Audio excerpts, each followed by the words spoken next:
नमस्कार, मैं दीपक शर्मा और मेरे यूट्यूब मंच पर आपका स्वागत है। दोस्तों, मोदी जी ने हरियाणा और महाराष्ट्र भले ही कोई खेल करके जीत लिया हो, लेकिन आजकल संसद में मोदी जी की हवा बड़ी टाइट है। जी हाँ, पार्लियामेंट ने बड़ा परेशान कर रखा है मोदी जी और शाह साहब। दरअसल परेशानी का सबब यह है कि मोदी जी के खासम खास इस देश के उपराष्ट्रपति, राज्यसभा के सभापति, चेयरमैन जगदीप धनखड़ साहब, इनके खिलाफ विपक्ष ने, समूचे विपक्ष ने नोटिस दे दिया है इनको हटाने का। और उधर ये बात अभी संभलती कि एक और शख्सियत, जी हाँ, बड़ी शख्सियत, हाईकोर्ट के जज जस्टिस शेखर कुमार यादव, ये भी मोदी जी के बहुत बड़े समर्थक हैं, कसीदे पढ़ते हैं मोदी जी के, आप कह सकते हैं मोदी जी के फैन हैं।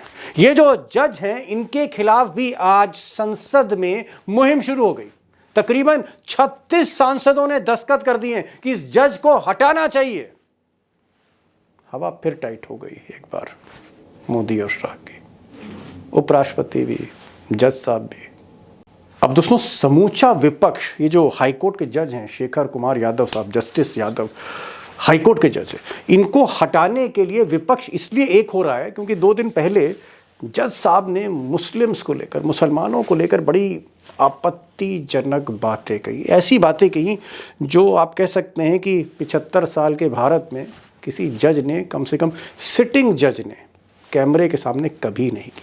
लेकिन सार्वजनिक रूप से इन्होंने बहुत कुछ कह दिया। इन्होंने कहा कि साहब, ये जो कठमुल्ले हैं, यही सबसे बड़ा खतरा है इस मुल्क के लिए, इनसे सावधान रहिए, कठमुल्लों से। लेकिन जो कठमुल्ला है, जिसे कह लीजिए आप, शब्द गलत है, लेकिन कहने में गुरेज नहीं है, क्योंकि वो देश के लिए घातक हैं, बिगाड़ने वाले लोग हैं, जनता को बरगलाने वाले लोग हैं, देश आगे ना बढ़े इस प्रकार के लोग हैं, उनसे सावधान रहने की जरूरत है।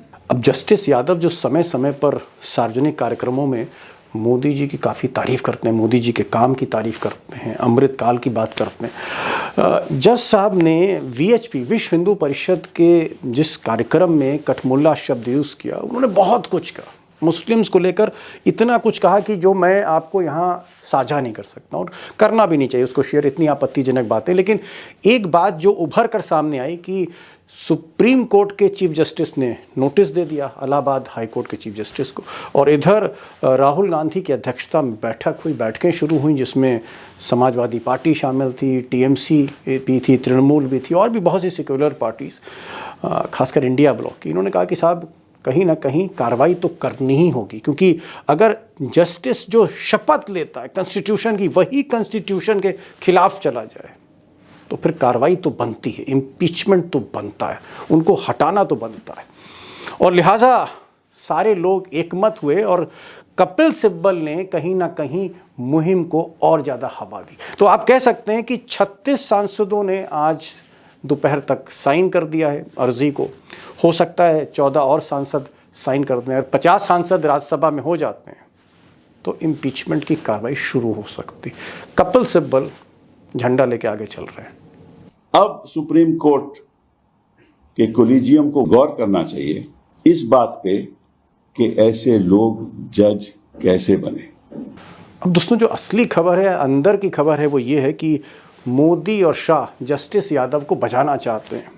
मोहन भागवत RSS चीफ का भी प्रेशर है, क्योंकि RSS की विचारधारा से जस्टिस यादव जुड़े हुए हैं, और अमृतकाल में, मोदी जी के अमृतकाल में ही इनको जज बनाया गया इलाहाबाद हाई कोर्ट का। तो बचाने की कोशिश हो रही, लेकिन मुसीबत ये है, या यूं कहिए वक्त का तकाजा ये है कि मोदी और शाह इस मामले में नीतीश कुमार और नायडू बाबू को किस तरह से मुतमईन करें, किस तरह से कन्विंस करें कि आप भी हमारे साथ आइए। क्योंकि जो जज साहब हैं, उन्होंने मुस्लिम्स को उल्टा सीधा बोला है, और सारी सेकुलर पार्टीज एक हैं, खासकर चाहे वो TMC हो, समाजवादी पार्टी हो, या फिर शरद पवार की पार्टी हो, या फिर कांग्रेस के और सहयोगी दल हो, सब एक हैं। और भी कुछ लोग एक हैं, जगन मोहन रेड्डी, वो भी मुस्लिम्स के वोट लेते हैं आंध्र प्रदेश में, वो भी सोच रहे हैं क्या करें। KCR, ये भले ही गैर भाजपा में है, ये भी चाहते हैं कि भाई इसमें सपोर्ट करें कहीं ना कहीं इंडिया ब्लॉक को।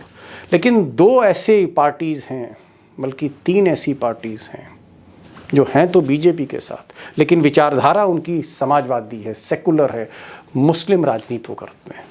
नीतीश कुमार, बाबू नीतीश कुमार और नायडू बाबू, नीतीश कुमार और नायडू बाबू की अग्नि परीक्षा है और वो तय कर रहे हैं कि जस्टिस यादव को हटाने की मुहिम में शामिल हो या खामोश हो जाएं।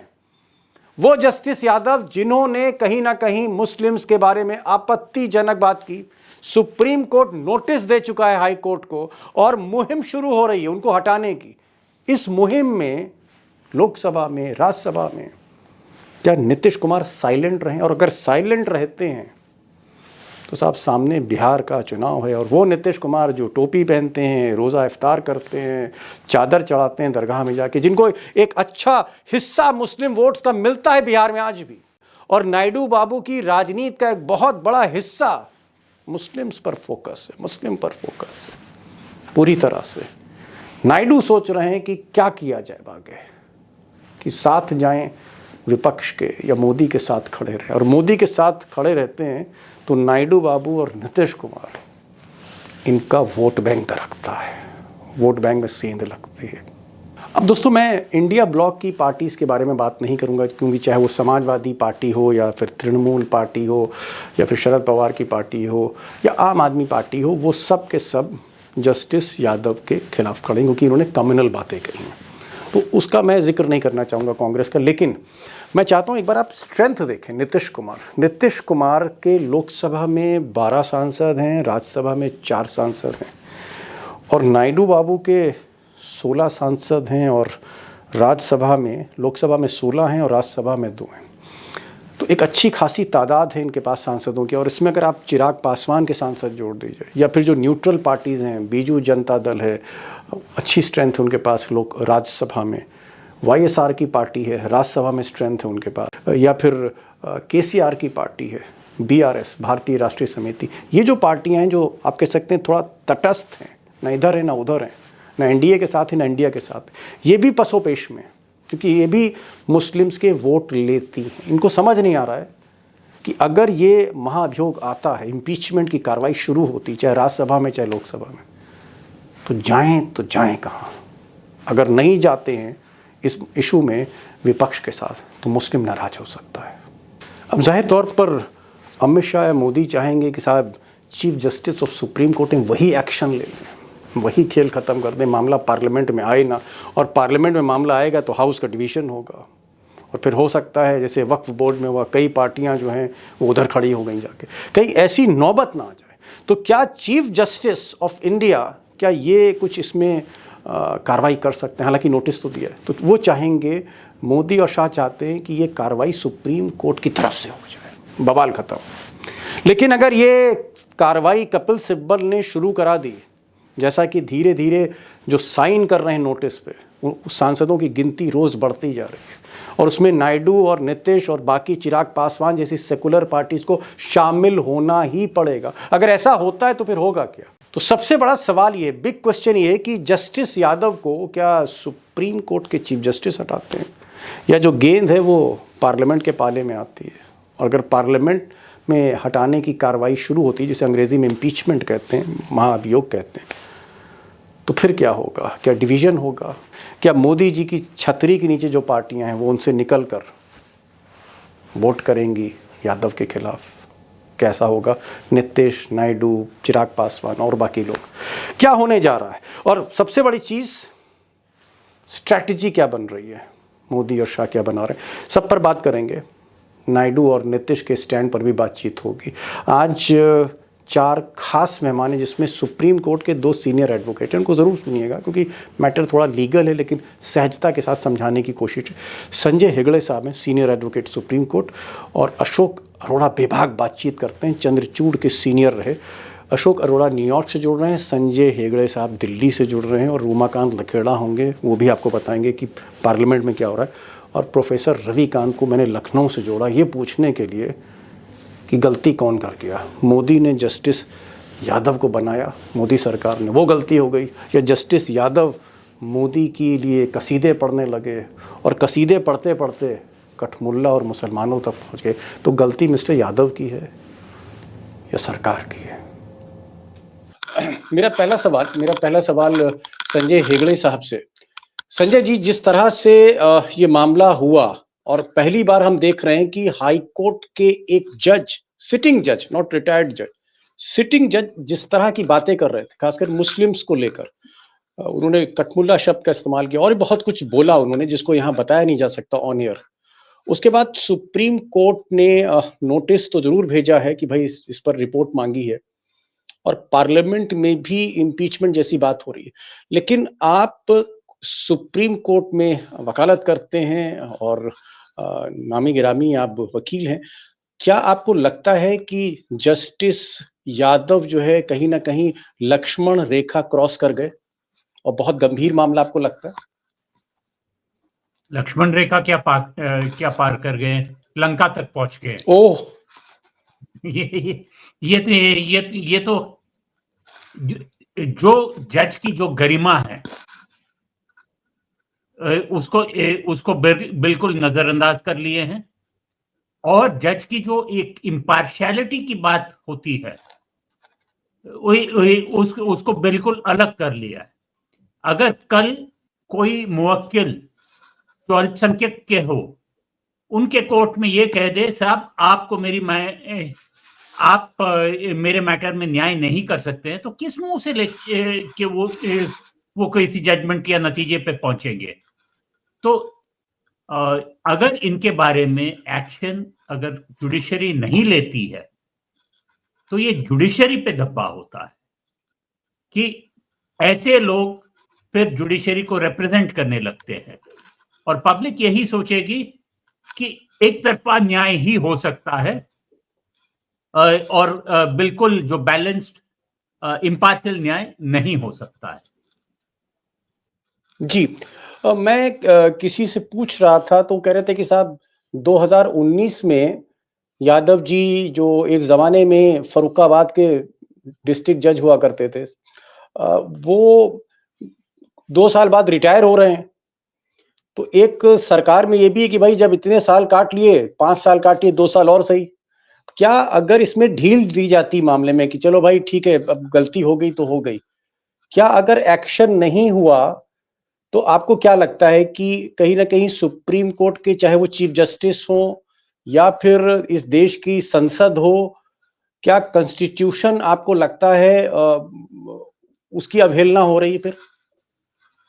जी, ऐसा नहीं ये कि कुछ जज कुछ ज्यादा बोल देते हैं और लोग सह भी लेते हैं और कह देते हैं कि 1 साल में 2 साल में रिटायर हो जाएंगे, अब क्या एक्शन लेना। पर आज तक कभी ऐसी कम्युनल बयानबाजी हुई नहीं है और अगर इस पर हम चुप्पी न तोड़े तो फिर ये आलम होगा कि सभी कम्युनल बातें कहने लगेंगे और जो इम्पार्शियलिटी है उस पर बहुत बड़ा प्रश्न बिंदु आ जाएगा। तो मैं नहीं मानता हूं कि इस मामले में चुप्पी एक ऑप्शन है। और मैं ये भी मानता हूं कि सुप्रीम कोर्ट के जो सीनियर जजेस हैं वो कुछ ना कुछ एक्शन तो जरूर लेंगे।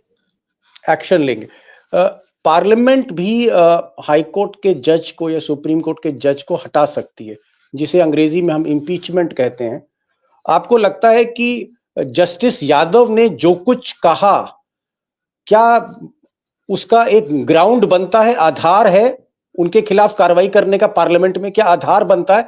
और आधार है तो आधार क्या है? वो आधार यही है कि सेक्युलरिज्म जो है कॉन्स्टिट्यूशन का बेसिक स्ट्रक्चर है, कॉन्स्टिट्यूशन पर उन्होंने शपथ लिया है और ये जो बातें जो कहे गए हैं उससे वही दोहराया जाता है कि उनके नजर में कुछ लोग इस देश के हैं और कुछ लोग इस देश के नहीं हैं, या इस देश में रहने वाले जो लोग हैं उसमें कुछ सुपीरियर है और कुछ इंफीरियर है। ये कॉन्स्टिट्यूशनल फ्रेटर्निटी के बिल्कुल विपरीत है। तो सिर्फ इस चार्जेस पर ही इम्पीचमेंट तो हो सकता है, क्योंकि आखिरकार इम्पीचमेंट भी एक पॉलिटिकल सॉल्यूशन है। और मैं ये भी मानता हूं कि जब बीजेपी के पास सिर्फ 240 एमपीज है, हम ये मान के नहीं चल सकते हैं कि उनके जो सहयोगी दल है वो जस्टिस यादव के ये जो बयान है उसको सपोर्ट करेंगे। क्या आपको लगता है, अंतिम सवाल, क्या आपको लगता है कि आज की तारीख में 2014 के बाद से, जब से बीजेपी प्रचंड बहुमत में आई है, जस्टिस यादव जैसे कई जजेस राजनीतिक विचारधारा, पॉलिटिकल आइडियोलॉजी के आधार पर, या मैं बहुत स्पष्ट कह दूं, स्ट्रेट फॉरवर्ड कह दूं, कि आरएसएस विचारधारा के लोग जुडिशरी में बढ़ रहे हैं? नहीं, वो तो पहले भी थे, शायद आजकल ना सिर्फ बढ़ रहे हैं, आगे भी बढ़ रहे हैं, वैसा भी है। पर जस्टिस ये जो यादव साहब है ये पहले नहीं है। इससे पहले बंगाल में जस्टिस गंगोपाध्याय थे, जो उस बंगाल की सरकार के को बुरा भला कहते कहते खुद बीजेपी एमपी बन गए हैं। तो जो बंगाल में शुरू हुआ है अब इलाहाबाद आके पहुंचा है, पता नहीं और कहां कहां जाएगा, अगर इस मामले को यही डिसिप्लिन नहीं करे तो। अगर नहीं करते तब क्या होगा? मान लीजिए उन पर कोई एक्शन नहीं होता। करते हैं तो अगर नहीं करते हैं तो हम जो वकील जैसे अरोरा साहब और हम जब भी पेश होंगे किसी कोर्ट में, तो हमको जजों से पूछना पड़ेगा, सर आपको योर ऑनर कहे या माननीय संसद कहे। अरोरा साहब, आप तो न्यूयॉर्क में हैं इस वक्त जी, और हिंदुस्तान की जो सियासत है और खासकर सुप्रीम कोर्ट, उसकी नब्ज पे आपका हाथ रहता है। अगर गुस्ताखी माफ हो, मान लीजिए भाई आप 50 साल हो गया जुडिशरी में, कपिल सिब्बल के टाइम के हैं, चंद्रचूड़ साहब जो चीफ जस्टिस थे आपसे जूनियर थे कॉलेज में, तो आप तो एक सीनियर मोस्ट हैं। अगर आप चीफ जस्टिस होते और ये फाइल आपके पास आती जस्टिस यादव की, हिंदू मुसलमान वाली, कि एक जज हिंदू मुसलमान कर रहा है कैमरे पर, ये फाइल आपके पास आती, आप चीफ जस्टिस होते, तो एक्शन क्या लेते मिस्टर अरोड़ा? 1 सेकंड में मैं आउट कर देता। क्या आउट कैसे? 1 सेकंड में आउट कर देता मैं। ऐसे मैं क्या बोलना चाहिए, बिल्कुल शर्म। तो क्या चीफ जस्टिस के पास पावर है? यही तो मैं बता रहा हूँ आपको। लोग बात करते हैं इम्पीचमेंट की, कि इम्पीचमेंट नहीं हो सकता, इतना टाइम लगेगा इम्पीचमेंट में टाइम होगा कि नहीं होगा। संजय ने ठीक कहा कि ये पॉलिटिकल मूव होता है, क्योंकि पॉलिटिक्स में भी तो वो लास्ट रिसोर्ट फॉर स्काउंड्रल्स बहुत सारे होते हैं। लेकिन वो जो मैं तो शायरी में बात करता हूँ कि धूप में निकलो घटाओं में नहा कर देखो, और जिंदगी क्या है किताबों को हटा कर देखो। अगर इम्पीचमेंट प्रोसेस हटा के देखें आप, तो कितना सिंपल सोल्यूशन है, 1 सेकंड का सोल्यूशन है। You withdraw judicial work from him, इनसे सारा काम छीन ले। चंद्रचूड़ को मैंने कहा था पहले कि इसको आप रिटायर मत होने दो, इसका किसको? विड्रॉ, ये एमपी बनता ही नहीं कभी, ये दिमाग लगाता ही नहीं है। यहाँ दिमाग है नहीं, यहाँ नीयत नहीं है, कम से कम दिमाग है या नहीं है। आप वर्क विड्रॉ कर लो ना। ये सबसे बड़ा टॉर्चर है कि जज जो है वो कोर्ट तो जाएगा, उसके पास फाइल कोई नहीं होगी, वो बैठ के ना अर्दली के साथ चाय पिएगा, उसको कोई मिलेगा नहीं। जब ये पता लग गया विड्रॉ हो गया, तो बार तो बड़ी स्मार्ट है, कुर्सी को सलाम करती है। जब बार को पता लग गया कि इस जज से जुडिशियल वर्क विड्रॉ हो गया है, तो बार तो उसको बिल्कुल नालायक डिक्लेयर कर देती है, उसको कोई। वकील साहब का कहना है कि अगर चीफ जस्टिस चाहें तो भारत के chief justice of supreme court, वो हाई कोर्ट इलाहाबाद को आदेश कर सकते हैं, वहां के मुख्य न्यायाधीश को, कि जस्टिस यादव से काम ले लीजिए, इनको कोई काम मत दीजिए, इनको किसी केस की सुनवाई मत दीजिए। यही कहना चाह रहे हैं? उड़ गया बिल्कुल। Okay, got it. मैं अभी आऊंगा, जरा प्रोफेसर साहब के पास आऊंगा, लेकिन एक चीज मैं पूछना चाह रहा हूं उमाकांत लखेड़ा जी से। उमाकांत लखेड़ा जी, ये इम्पीचमेंट की बात चल रही है कि जस्टिस यादव को इम्पीच किया जाए, यानी इम्पीच मतलब उनको हटा दिया जाए कुर्सी से, और ये ताकत पार्लियामेंट के पास है, चीफ जस्टिस के पास भी है, पार्लियामेंट के पास भी है। चीफ जस्टिस प्रेशर में है, जाहिर तौर पे भाई मोदी और शाह से सब डरते हैं। पार्लियामेंट में इम्पीचमेंट की कार्रवाई शुरू होने जा रही है, 36 सांसदों ने साइन कर दिया। क्या मुझे बता सकते हैं कि कितने सांसद राज्यसभा में चाहिए या कितने सांसद लोकसभा में चाहिए कि कार्रवाई हो जाए? देखिए, मेरे समझ से 50 के करीब सांसद है, 50 से भी कम सांसद अगर 50 सिग्नेचर जी। करते हैं, तो 50 राज्यसभा में। सिग्नेचर करते हैं राज्यसभा में, तो इम्पीचमेंट की प्रोसीडिंग ऑटोमेटिकली शुरू हो जाएगी। और लोकसभा में करना है तो 100 के एमपी चाहिए। ओके। और इसी तरह जो सुप्रीम कोर्ट के जज को अगर इम्पीच करना है तो इसमें आर्टिकल 124 है, जिसके तहत सुप्रीम कोर्ट के जज को इम्पीच किया जा सकता है, रिमूव किया जा सकता है। ओके। और हाई कोर्ट के जज को आर्टिकल 218 आर्टिकल 218 के तहत, मतलब ये है, कहने का ये है कि असीमित पावर है भारत की संसद के पास, बेशुमार पावर है, असीमित पावर है। वो ये इम्पीचमेंट प्रोसीडिंग शुरू कर सकता है और उसके लिए बहुत बड़ी रामायण पढ़ने की जरूरत नहीं है, कोई रॉकेट साइंस की जरूरत नहीं है। मौजूदा मोदी सरकार को जो 240 एमपी हैं मौजूदा सरकार के, वो एक अल्पमत सरकार है। उसको दो एलाइज हैं, जो चंद्रबाबू नायडू हैं जिनके पास 16 मेंबर ऑफ पार्लियामेंट हैं, नीतीश कुमार है जिनके पास 12 मेंबर ऑफ पार्लियामेंट है। 30 एमपीज का जो ब्लॉक है ये सेकुलर ब्लॉक है। और मुझे नहीं लगता कि जस्टिस शेखर यादव ने जो जो अपने मुखार बिंदु से जो भी उन्होंने बकवास की है, संविधान के खिलाफ बोला है, भारत के एकता और अखंडता को चोट पहुंचाई है, मुझे ही नहीं लगता कि चंद्रबाबू नायडू की पार्टी या नीतीश कुमार की पार्टी शेखर यादव जैसे जज के घृणित बयान पर इम्पीचमेंट के लिए तैयार ओके। नहीं होगी। ओके। और अगर ये ओके। तैयार नहीं होती तो इनके सेकुलर क्रेडेंशियल्स पर सवाल उठते आ रहा हैं हूं, कि भाई आ इनका रहा कोई सेकुलर क्रेडेंशियल्स नहीं है। जी आ रहा हूं, आ रहा हूं, आ रहा हूं, आ रहा हूं। मैं जरा ये सवाल जरा प्रोफेसर रविकांत जी से पूछना चाह रहा हूं। भाई रविकांत जी, आप तो सेकुलर पार्टीज के, आप कह सकता हूं कि एक विश्लेषक हैं। पूरी केस स्टडी आपके पास हर पार्टी की, जो सेकुलर पार्टी हैं, सोशलिस्ट पार्टी हैं। क्या नायडू और नीतीश कुमार जो मुसलमानों के वोट लेते हैं, टोपी पहनते हैं, चादर चढ़ाते हैं, रोजा इफ्तार करते हैं, नीतीश कुमार भी करते हैं और नायडू बाबू भी करते हैं। नायडू बाबू ने तो कई ऐसे वजीफे भी दे रखे हैं मुस्लिम्स को। क्या नायडू और नीतीश कुमार, क्या ये मामला अगर इम्पीचमेंट का आता है जस्टिस यादव के खिलाफ, तो क्या नायडू और नीतीश कुमार वोट बैंक की सोचेंगे या मोदी जी और अमित शाह से डरेंगे? क्या करेंगे वो? क्या होगा फिर?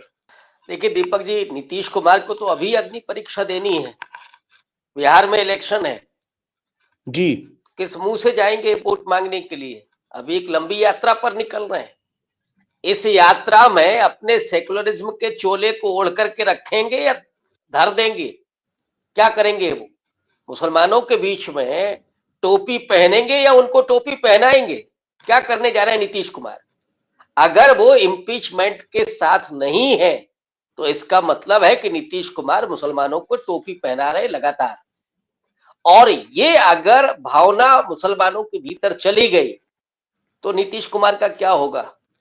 पिछले 17-18 साल की जो पूरी सत्ता की राजनीति है वो नीचे से ध्वस्त हो जाएगी।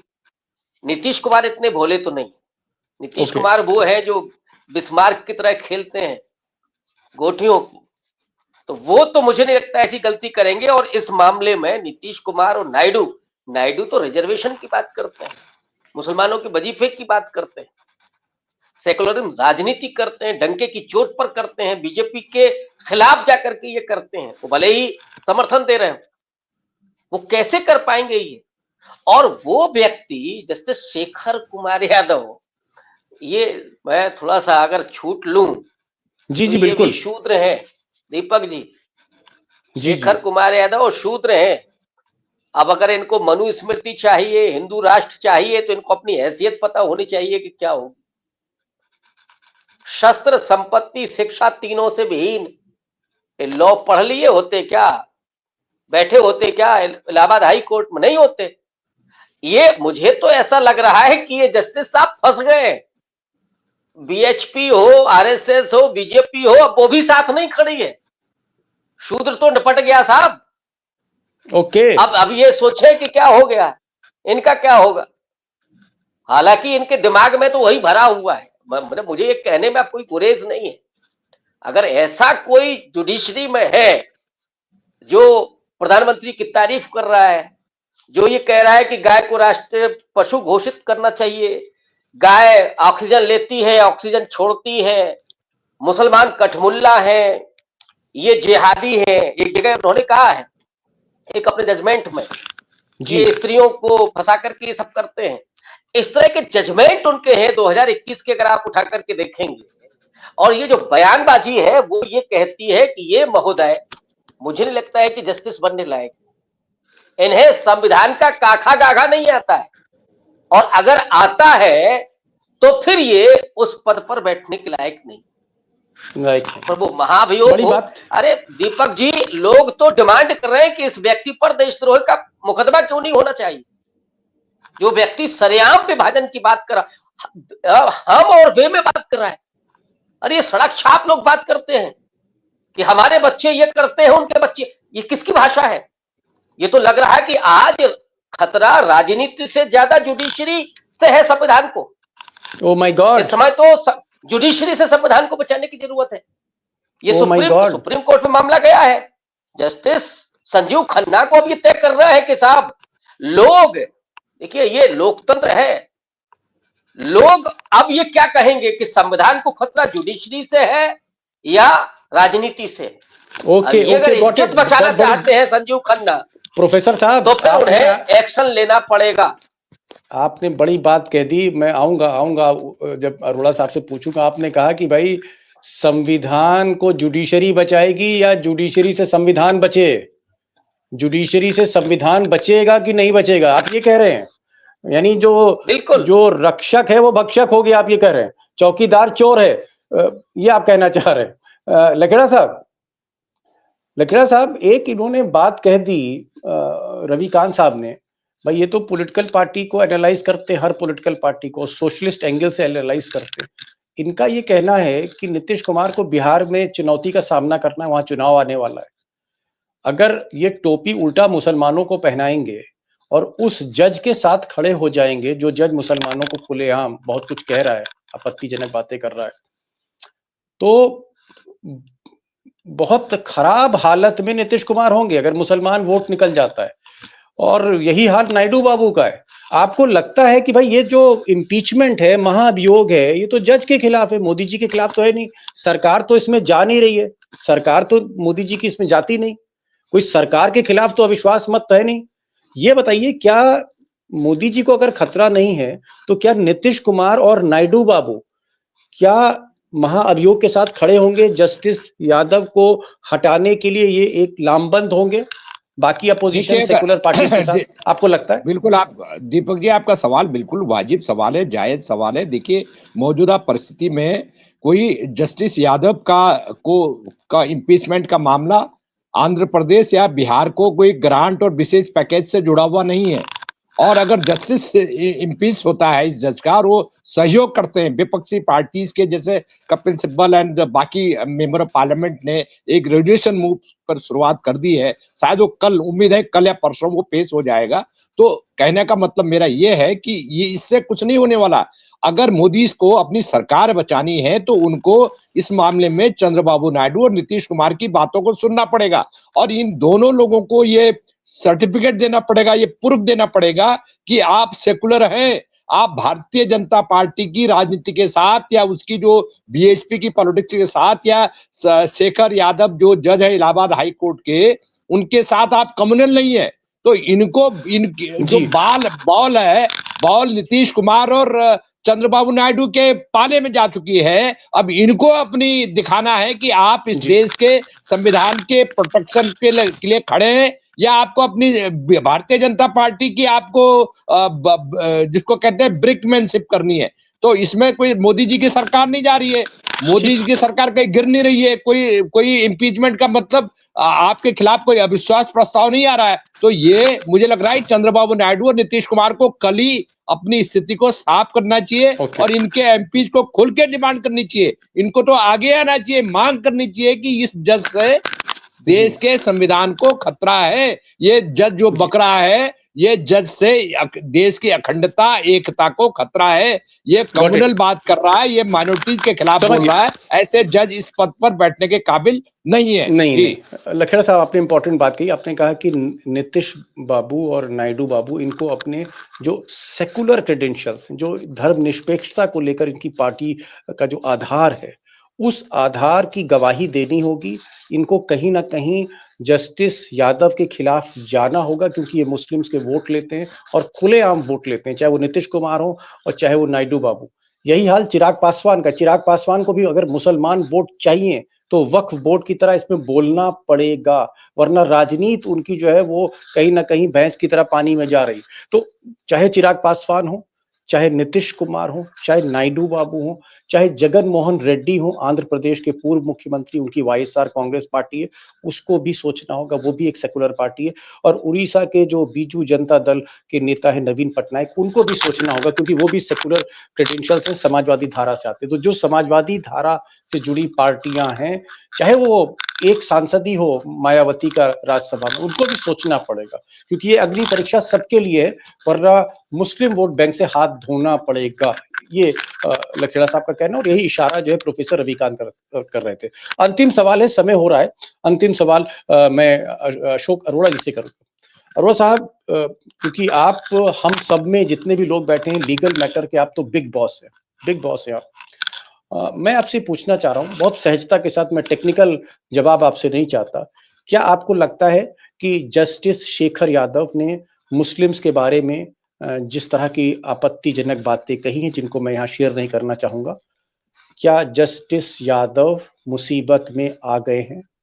क्या जस्टिस यादव मुसीबत में आ गए हैं? दीपक जी, जैसे संजय कह रहे थे, this is clear violation of oath. जो उन्होंने शपथ ली है उसकी वायलेशन है, उसको हटा देना, काम विड्रॉ कर लेना चाहिए।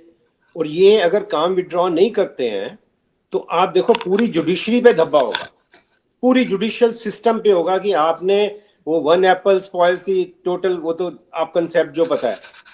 तो वो जो बात है, ये जुडिशरी को खुद भी सोचना चाहिए कि हमारी जुडिशरी का क्या हाल है। और ये जो बीजेपी के जो एमपी बन के आए हैं, मैं तो कहता हूं उनकी कॉन्स्टिट्यूएंसी में भी लोगों को पूछना चाहिए।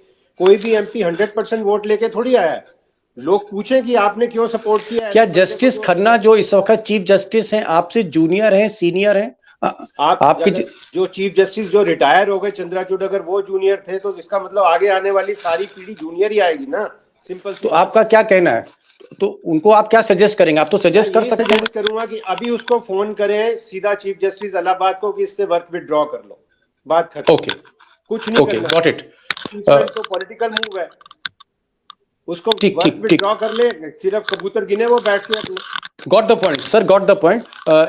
Senior advocate supreme court Ashok Arora, DY Chandrachud जो चीफ जस्टिस थे उनसे सीनियर हैं, तो उन्होंने कहा कि आप समझ सकते हैं कि जो संजीव खन्ना साहब हैं उनसे तो वो सीनियर हैं।